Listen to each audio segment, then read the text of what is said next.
Hello everyone, my name is Professor Mike, and today we're going to be going over the activity of taking a drink, which just so happens to be my favorite thing in the world. Now, the content of that drink I'll leave up to your imagination. However, you typically do have to be over 21 years old to enjoy that drink. Let's get down to business.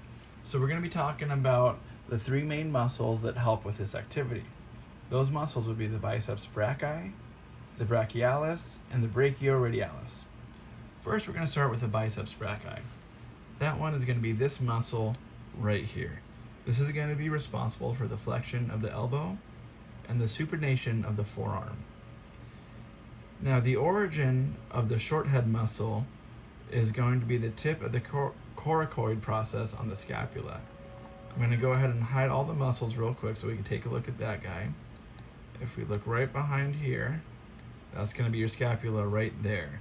So that's where, again, the tip of the coracoid process is for the short head, and the origin of the long head muscle is going to be the supraglenoid tubercle of the scapula. And the insertion point is the tuberosity of the radius down here, okay? Let's go ahead and get our muscles back in view real quick. All right, so now we're going to be moving on to the brachialis right here. It's actually hidden a bit by our big guy right here, the biceps brachii, so we're just going to go ahead and hide that. And he is right there. That is going to be your brachialis right there. And this is the major flexor of the forearm. The origin for this muscle is the distal half of the anterior surface of the humerus. And the insertion would be the carotenoid process of the tuberosity of the ulna. Again, let's take a quick look at those guys.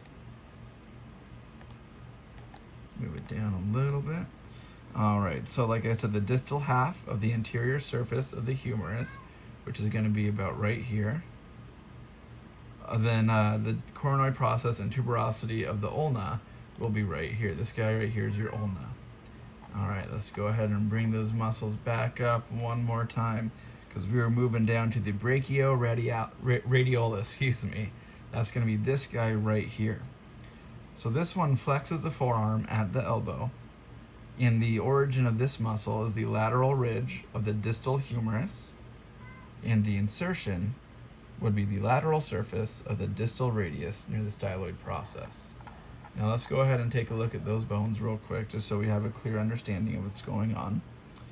Like I said, the origin for the brachioradialis, is the lateral ridge of the distal humerus.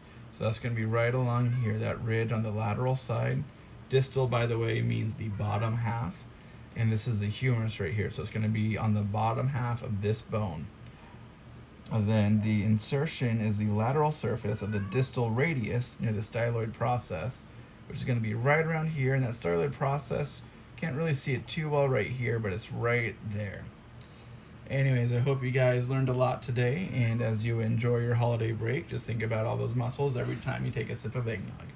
Thank you guys very much, and have a great break.